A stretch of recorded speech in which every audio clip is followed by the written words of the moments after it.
ശബരിമല സ്ത്രീ പ്രവേശനം അത് കഴിഞ്ഞ അധ്യായമല്ലേ, അധ്യായം കഴിഞ്ഞു. സ്ത്രീ പ്രവേശനം പാടില്ല എന്നുള്ളതാണ് ഞങ്ങളുടെയൊക്കെ അഭിപ്രായങ്ങൾ. അതുകൊണ്ട് തന്നെയല്ല ആചാരങ്ങളെ നിലനിർത്തിക്കൊണ്ടുള്ള കർമ്മമേ ചെയ്യുന്നുള്ളൂ എന്ന് പറഞ്ഞു കഴിഞ്ഞല്ലോ. മാത്രമല്ല സ്ത്രീ പ്രവേശനം എന്നൊരു അജണ്ട ഇന്ന് സർക്കാരിനില്ല, ദേവസ്വം ബോർഡിനില്ല. അത് വേണ്ട എന്നുള്ള അഭിപ്രായമാണ് ഞങ്ങൾക്കുള്ളത്. ഒരു ആഗോള സംഗമം നടത്തുമ്പോൾ അത് നല്ലതാണ് എന്നുള്ളതാണ് ഞങ്ങളുടെ അഭിപ്രായം. മറ്റൊന്നും കൊണ്ടല്ല, അയ്യപ്പ ഭഗവാന്റെ പ്രസക്തിയും ഇന്ന് കേരളത്തിലുണ്ട്, കർണാടകയിലുണ്ട്, മദ്രാസിലുണ്ട്, അങ്ങനെ അടുത്ത നമ്മുടെ സംസ്ഥാനങ്ങളിലൊക്കെ ഉണ്ടെങ്കിലും ഇന്ത്യയിൽ, വടക്കേ ഇന്ത്യയിൽ വേണ്ടത്ര ചെന്നിട്ടില്ല. അതുകൂടാതെ ഇന്ന് ആഗോളതലത്തിൽ അയ്യപ്പൻ്റെ പ്രസക്തി പ്രചരിപ്പിക്കാനും ഭക്തജനങ്ങളെ കേരളത്തിലേക്ക് ആകർഷിപ്പിക്കാനും സാധിച്ചാൽ അത് ഏറ്റവും നല്ലൊരു കാര്യവും. മാത്രമല്ല, തിരുവിതാംകൂർ ദേവസ്വം ബോർഡിൻ്റെ കീഴിൽ 2200 മേൽ ക്ഷേത്രങ്ങളുണ്ട്. അതിൽ ഒരു 10 താഴെ ക്ഷേത്രങ്ങൾ മാത്രമാണ് സ്വയം പര്യാപ്തതയോടുകൂടി മുമ്പോട്ട് പോകുന്നത്. ബാക്കിയുള്ള 1000-നടുത്തോളം ക്ഷേത്രങ്ങൾ അയ്യപ്പ ഭഗവാന്റെ കാരുണ്യം കൊണ്ടും അവിടുത്തെ വരുമാനം കൊണ്ടും ആണ് അവിടുത്തെ എല്ലാം ചിലവുകളെല്ലാം നടന്നു പോകുന്നത്. അങ്ങനെ ക്ഷേത്രങ്ങളുടെ നമ്മുടെ ഈ 10,200 വരുന്ന ക്ഷേത്രങ്ങളുടെ വളർച്ചയ്ക്കും ഉയർച്ചയ്ക്കും ശബരിമലയുടെ വളർച്ചയും ആയി പരസ്പര പൂരകമായി നിൽക്കുന്നു എന്നതിനെല്ലാം ഉപരി കേരളത്തിലെ അന്യസംസ്ഥാനങ്ങളിൽ നിന്നും ആഗോളതലത്തിലും ഉള്ള വരുമാനം വരുന്നതോടുകൂടി ചെറുതും വലുതുമായ ഒരുപാട് ഇതുകൊണ്ട് ജീവിക്കുന്ന, തോർത്ത് വിറ്റ് ജീവിക്കുന്ന, മാല വിറ്റ് ജീവിക്കുന്ന, രുദ്രാക്ഷം വിറ്റ് ജീവിക്കുന്ന, പുസ്തകം അയ്യപ്പനെ പറ്റി പാട്ടുകൾ വിറ്റ് ജീവിക്കുന്ന, അങ്ങനെ ഒരുപാട് സാധാരണക്കാർ അയ്യപ്പൻ്റെ കീർത്തനങ്ങളും മറ്റു പലതും വിറ്റ് ഉപജീവനം നടത്തുന്ന ആയിരക്കണക്കിന് ആളുകളുണ്ട്. അവർക്കും ഇതൊരു വലിയൊരു പ്രചോദനമാണ്, ജീവിതമാർഗമാണ്. അവർക്കും അവരുടെ ജീവിതം ഒന്ന് പച്ചപിടിപ്പിക്കുവാൻ ഇത് സഹായകരമാണ്.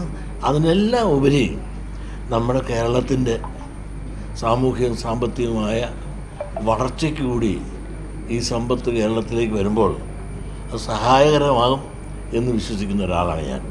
അതുകൊണ്ട് എന്തുകൊണ്ടും ഒരു സംഗമം ആഗോളതലത്തിൽ ഇന്ന് ശബരീശനെ അറിയാനും അറിയിക്കുവാനും ഭക്തജനങ്ങളെ ഇവിടത്തേക്ക് ആകർഷിക്കുവാനും വേണ്ടി ഇന്ന് ഗവൺമെൻറ്റും തിരുവിതാംകൂർ ദേവസ്വം ബോർഡും ഒന്നിച്ചെടുത്തിരിക്കുന്ന ആ സംഗമം കൂടുതൽ വിജയകരമായി ഭവിക്കട്ടെ എന്നാണ് ഞങ്ങളുടെ എല്ലാം സന്ദീപ് യോഗത്തിൻ്റെ പ്രത്യേകിച്ചും പ്രാർത്ഥന.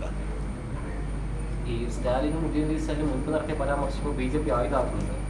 സ്റ്റാലിനും ഉദയനിധി സ്റ്റാലിനും മുൻപ് നടത്തിയ പരാമർശം ബി.ജെ.പി. ആയുധമാക്കുന്നുണ്ട്. ഒരു മാപ്പ് പറഞ്ഞില്ലെങ്കിൽ തടയുമെന്നാണ് ബി.ജെ.പി. പറഞ്ഞിരിക്കുന്നത്. ആര് മാപ്പ് പറയണം? സ്റ്റാലിനും പിണറായിയും ഉദയനിധി സ്റ്റാലിനും. അതൊക്കെ രാഷ്ട്രീയപരമായി കണ്ടാൽ മതി. എന്തിനാ മാപ്പ് പറയേണ്ടത്? ഈ ഗവൺമെൻറ്, കേരള ഗവൺമെൻറ് സ്റ്റാലിൻ മാപ്പ് പറയണമെന്ന് പറയാൻ നമ്മളാരുമല്ല. കാരണം ഇപ്പോൾ ഈ നമ്മുടെ കേരള മുഖ്യമന്ത്രി പിണറായി സാഹു മാപ്പ് പറയണമെന്ന് പറയാനുള്ള കാരണം എന്താണ്? എന്താ തെറ്റ്?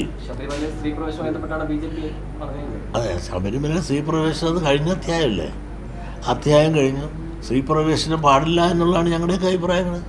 അതുകൊണ്ട് തന്നെയല്ല ആചാരങ്ങളെ നിലനിർത്തിക്കൊണ്ടുള്ള കർമ്മമേ ചെയ്യുന്നുള്ളൂ എന്ന് പറഞ്ഞു കഴിഞ്ഞല്ലോ. മാത്രമല്ല സ്ത്രീ പ്രവേശനം എന്നൊരു അജണ്ട ഇന്ന് സർക്കാരിനില്ല, ദേവസ്വം ബോർഡിനില്ല. അത് വേണ്ട എന്നുള്ള അഭിപ്രായമാണ് ഞങ്ങൾക്കുള്ളത്. ആചാരങ്ങളനുസരിച്ച് നടന്നാൽ മതി. സ്ത്രീ പ്രവേശനം നമുക്ക് ശബരിമലയെ സംബന്ധിച്ചിടത്തോളം അനിവാര്യമായ ഒന്നല്ല, ഞാൻ ഇഷ്ടപ്പെടുന്ന ഒന്നല്ല. അത് ഗവൺമെൻറ് പ്രോത്സാഹിപ്പിക്കാനുള്ള താല്പര്യം ഇപ്പോൾ ഇല്ലാത്തതൊന്നും നമ്മൾ പറഞ്ഞ് ഇപ്പം നിങ്ങളൊന്ന് കുറ്റം പറയാൻ വേണ്ടി കുറ്റം പറയരുത്. ഇപ്പോൾ ഒരു കർമ്മം ചെയ്യുമ്പോൾ ആര് പറഞ്ഞു എന്നുള്ളതല്ല നോക്കേണ്ടത്, എന്ത് പറഞ്ഞു അത് നോക്കിയിട്ട് അത് നല്ലതോ ചീത്തയോ എന്ന് നോക്കിയിട്ട് നല്ല കാര്യമാണ് അവർ പറഞ്ഞതെങ്കിൽ അതിനോട് രാഷ്ട്രീയ ഭേദമന്യേ ജാതി മത ചിന്തകൾക്ക് അതീതമായി അതിനെ സപ്പോർട്ട് ചെയ്യാണ് വേണ്ടത്. പിന്നെ മറ്റൊരു കാര്യം, കഴിഞ്ഞ സ്ത്രീ പ്രവേശനവുമായി ബന്ധപ്പെട്ട് ഒരുപാട് പേർക്ക് ഒരുപാട് കേസുകളിൽ പ്രതികളായിട്ടുണ്ട്. വളരെ നിരപരാധികളും കേസിൽ പ്രതികളായിട്ടുണ്ട്. ആ കേസിൽ പ്രതികളായതോടുകൂടി പലർക്കും ജോലിക്ക് ഫോറിൻ കൺട്രീസിലും പോകാനും അല്ലെങ്കിൽ പാസ്പോർട്ട് കിട്ടാനുമൊക്കെ തടസ്സകരമായ ഒരവസ്ഥാവിശേഷം നിലനിൽക്കുന്നുണ്ട്. അതുകൊണ്ട് ഗവൺമെൻറ് ദയവ് ചെയ്ത് അന്നുണ്ടായ കേസുകളിൽ ഒരുപാട് നിരപരാധികൾ കുറിച്ചിക്കപ്പെട്ടിട്ടുണ്ട്. ആ കേസെല്ലാം ഒന്ന് പിൻവലിച്ചു കൊടുത്ത് അവർ സഹായിക്കുന്നത് നന്നായിരിക്കും എന്നുള്ളതാണ് എൻ്റെ ഒരു വ്യക്തിപരമായ അഭിപ്രായം.